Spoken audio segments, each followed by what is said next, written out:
Hello, me and my wet hair, freshly out of the shower, drying in its own fashion hair. I can't look at myself because if I look at myself, I won't record anything. Okay. Freshly in bed. It is 9 minutes past 7 even. I saw 19 and I said 9. It is 7 minutes past 7 in the evening. It still isn't because it's 9 minutes past. Anyway, why am I talking about the time? This is going to go in life updates. Where is this gonna go? I wonder if I put it on both of the YouTube channels. Where is it gonna do better? The one that's my Dear Diary one, or the Exploring the Unknown, going our separate ways part? I guess this is gonna be my part. Isaiah, I have no clue. I have spoken to him and asked if he is recording anything or if he would want me to edit his things. I said I wasn't gonna look at myself. I'm looking at myself and checking my hair. No, stop it. I don't know what he's doing. I guess that's my update. Oh my god.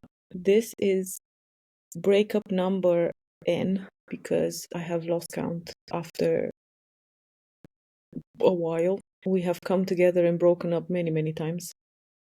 Yes, in 3 years. That should be a red flag, huh? To anybody listening, watching, hearing this. I guess in my reality and my existence, where world is not as simple as it may seem, I don't know how much of a red flag that is. Maybe it is. Maybe it's a humongous red flag that we've broken up so many times. Maybe just the fact that we're allowing life to take us where it needs to take us and seeing what else happens after. Maybe that's it. Maybe because at this point in life we're not supposed to be together. And I don't know if I've spoken about this before, but when we were doing long distance last year, I used to tell Isaiah that if we ever come together and have to go back our separate ways again, I will not be able to do long distance. So, with that being said, after he left in April, he left on the 22nd of April, and on the 6th of May, we broke up. And it's funny how life works, because last year on the 6th of May, we broke up as well. Only last year, oh my god, it was such a story last year. Such turmoil and a lot of things that we both had to work through at that time. For me, 2024 was beyond horrendous. I don't even know any words, I don't think, to describe the intensity and the surrender and the pain that I felt that I was going through at the time. I was looking at my hair. I've got a mirror right there, by the way. You can see it now. I'm looking at myself. I was looking at my hair in the mirror and thinking, holy smokes, I had lost so much hair last year. Because I remember just looking at my fringe and thinking, geez, I could just see my scalp through it. Even though my hair is not the thickest in general, but it's gone back to some health. And I remember last year, I think the amount of stress that I was going through was just making my hair loosen up and go. Find other places to live, except on my head. Just looking back, freaking crazy. I also believe that the beginning of this year was similar in struggles and dying, other layers of dying, and fear, a lot of fear. I feel like I've navigated so much fear in the past year and a half that it's gonna last me a lifetime. But I was also thinking as I was sat on the toilet right before I went into the shower, because that's the place where all the thoughts come through, sitting on the throne. I was thinking of how many lessons I've learned from experiencing all of that, including the fact that it's okay to jump headfirst in stuff, but it's sometimes okay to have a little bit of a, I don't know if backup plan is the word, maybe forward plan. And I have noticed that too. You can have as many plans as you like in life. They might not happen. They might not go according to what you think you want. What lessons have I learned from last year and this year? That some things are sometimes meant to happen, some things are not. No matter what, no matter what, no matter what, I am always, always protected, looked after, taken care of. I don't know who and by who and how and where, but it's always happened. It doesn't matter how bad things had gotten. I've always whether met people that I needed to meet at the right time, found places at the right time, money came at the right time. I am getting very hot under the duvet now, so I'm gonna uncover myself. Because yes, I am in bed. This is where recordings happen. I've noticed the most. I had quite a few on my channel. I'm looking at my hair again. I'm seeing all the what I would consider not perfect hair. I don't have perfect hair anyway, but anyway. Oh yeah, this is no makeup, no nothing face. Doing pretty good. I believe. Anyway. So wow, if this goes on the Exploring the Unknown, which did turn into exploring the internal unknown as much as it was exploring the external unknown because of mine and Isaiah's travels and the places that we've been and seen and explored. This is the internal exploration that I am currently doing. There isn't much of an external one. I have noticed though that if I start thinking too much of the future or the things that I would want or the things that I feel like I should have or be or do, it doesn't do me any good.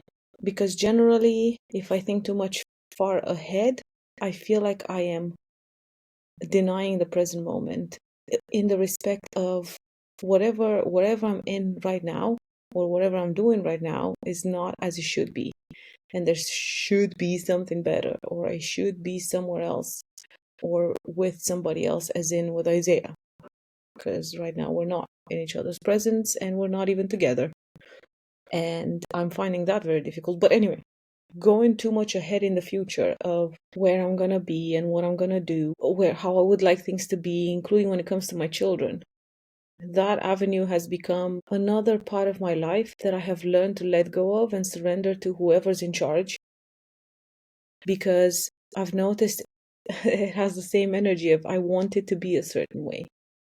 I want to be able to spend more time with my children or interact with them more. And it's not happening. The only thing that's happening is still 1 week contact basically and messages now and then. And I have learned to let go of that too. I was going somewhere with the letting go and being in the present moment, yes. Appreciating exactly where I am and not thinking too much of the future has done something to me, for me, in a really good way. Judgment and compassion, the same. I've noticed those. I've become more aware of those moments when they happen, and I believe it is because of the people that I've been surrounded by and the environment that I've been in that I have not wanted to be. And of course, I keep telling the universe, I don't want to do care job. I don't want to do care. Last thing I want to do is care. Of course. Of course, that's what I did. For a month and a half now, nearly. It's going to be a month and a half next week when I'm going to stop this job, by the way, of working in a care environment and experiencing life that way. So besides that, and being grateful for that, learning to switch my view on I do not want to do care to this is what I'm currently doing. It means this is exactly what I should be doing, what I'm supposed to do, because this is what's happening. That has shifted so much, just accepting the fact that this is what I'm doing right now, while at the same time applying for other jobs. And not trying to make any more sense of this life, because every time I would think of how am I doing this right now, every time I would think what does having a job even mean after I've been out of normal employment in a really long time and lived life like a butterfly, just here and there and everywhere. I literally just looked at 11:11 on my recording. Anyway, so accepting that that's where I am currently, while also not trying to understand or make sense of the world because it does not make sense. And also, because I've been walking to work and back from work, and it's about a 40 to 45 minutes walk every day. Well, 80 minutes, 90 all together, going back and coming back, going and coming. And but not necessarily accepting, but being grateful for that, instead of thinking, oh, I gotta go to work, I gotta go back home. I get to go to work. I get to walk there. I love to walk anyway. So I switched that into, I'm doing my morning walk. I'm doing my afternoon walk. I'm doing whatever walk. And it's so different. And I love where I'm walking. The walk from there to here and from here to there is a pretty cool walk. It's changed. I've changed my perspective. It just shows me, all these little things just show me how much I have changed. I can also tell there is a part inside of me, or me, that has stayed the same, or things that I'm still carrying with me that I don't necessarily want to have, but the general outlook on life and the things that I do and how I see things has completely changed. My responses to things are completely different. The people that I'm surrounded by are beautiful mirrors for me of compassion and non-judgment, and understanding that everybody is at different stages in life and everybody experiences reality in different ways. Now, on the other hand of the finishing this job, I don't know if I applied for a job through a recruitment agency or the recruitment agency just found my CV. I will probably figure this out once I'm gonna start working there, but about a week ago, I got a phone call from a recruitment agency to see if I'm interested in this position, admin in this whatever job. In my head, yes, because I just didn't want to do care. Saying that though, before this person reached out to me, I remember sitting down and writing in my journal.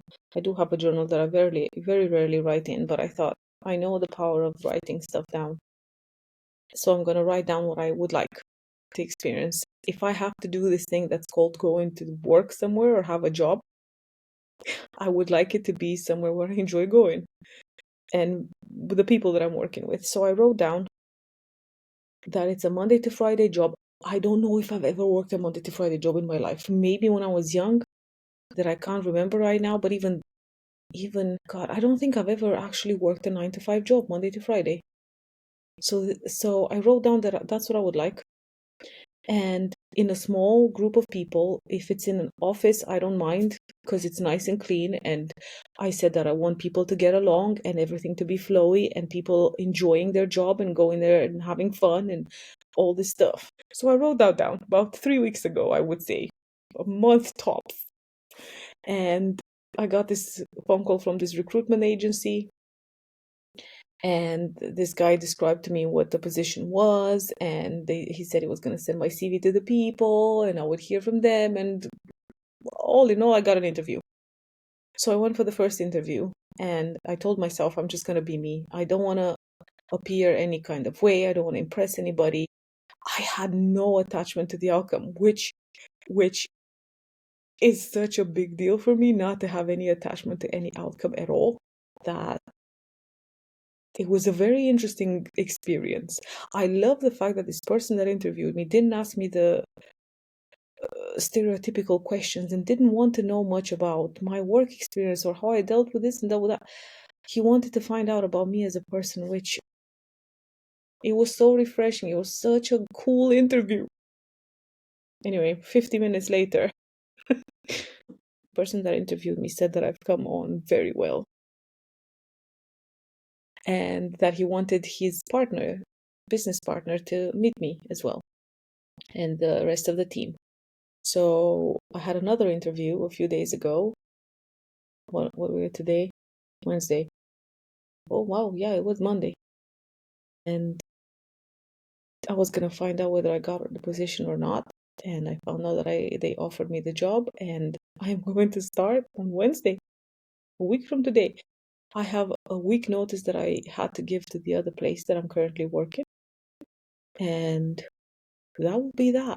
I am starting in this place that I didn't even click until I left the first interview. The name of the company has the word Taurus in it, And as I walked out of the interview, I thought, I didn't even click that the name is Taurus, which Taurus in itself it's an earth sign, a stable, grounded, to do with finances part, right? And this isn't a this isn't a finance kind of an environment. And so Taurus, my North Node is in Taurus. My life's purpose is to become financially stable, some of it, largely put. So walking out of the interview, I was like, oh my God, I didn't even put those two together. The ease of how this came about. And I remember after I got the position, the care position that I'm currently doing, I kept applying for other jobs.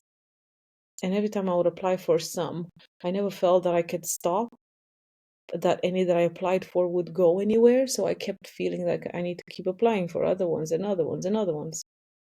Once I got the phone call for this one, the first time, I didn't have that need. I didn't feel like I still needed to apply to other jobs. And I didn't have any attachment to if I get this job or not, which, wow. And to me, even now it's mind blowing that I'm gonna stop one job on a Tuesday, and Wednesday I'm starting a new one. I have never done that in my life. I've either been just without or stopped one and buggered off without any intention of finding another one, or just lived life. I don't even know how I lived life in the past few years. Few meaning at least 10. What are we now? 2025. So was that 2015? Rather, even more. Even more than 10 years, maybe 15 years. I don't know how I lived life. Oh my God, it just goes to show how I lived without a job, basically.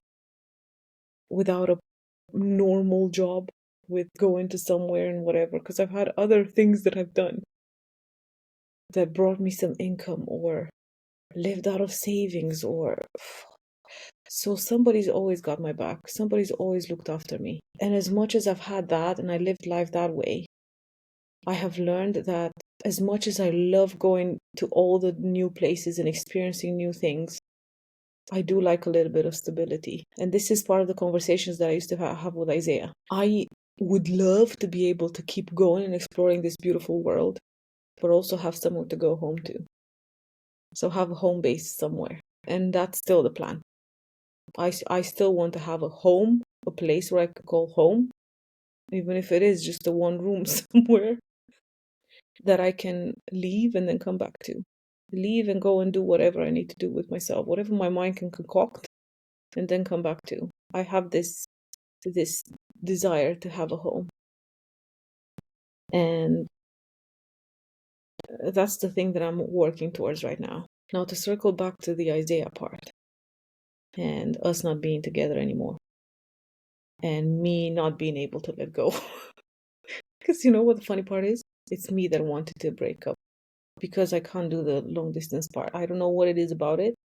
It's got a certain energy, like getting on the phone with him to talk to him had a certain energy that it just reminded me of last year that I really didn't like at all. And I think I was so set in my head and in my heart and soul that if we ever go our separate ways, I can't do long distance. That, of course, that's happening. And at the same time, I see other things that might want to unfold in his life that I'm not necessarily a part of. There's the other side where I see myself walking a path with him now. There's another side where I see that that's never going to happen. There's another side that I see that it will, but later. It will happen, but later. In the meantime, all I can do is be present where I am. Again, without any attachment to the bloody outcome. Even though with this one I have a bit of an attachment, a lot of an attachment to the outcome.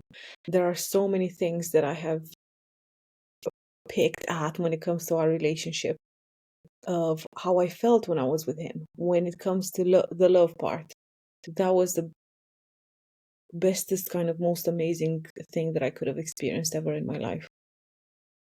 But at the same time, I experienced the pressure of the fact that he's so young and I'm older. And never mind his family and what they would want for him, but even me at a certain point, knowing that maybe he's gonna want to have children or do other things with his life. And that's been challenging for me. Plus the hurdles that we've gone through when he was here and the other things that we experienced when I was over there in the States, and how I felt like my uh, physical health wasn't the best because we eat a lot. We're both food whores. We both love food so much. If I'm on my own, I can contain myself and not eat like a piggy. But when I'm with him, I seem to have this, oh, it doesn't matter filter, that I just eat whatever. And then I put on weight and then I don't feel good. I feel like I'm stiff and too heavy and all this stuff. So I see that part as well of now that we're away from each other, my physical health is getting better.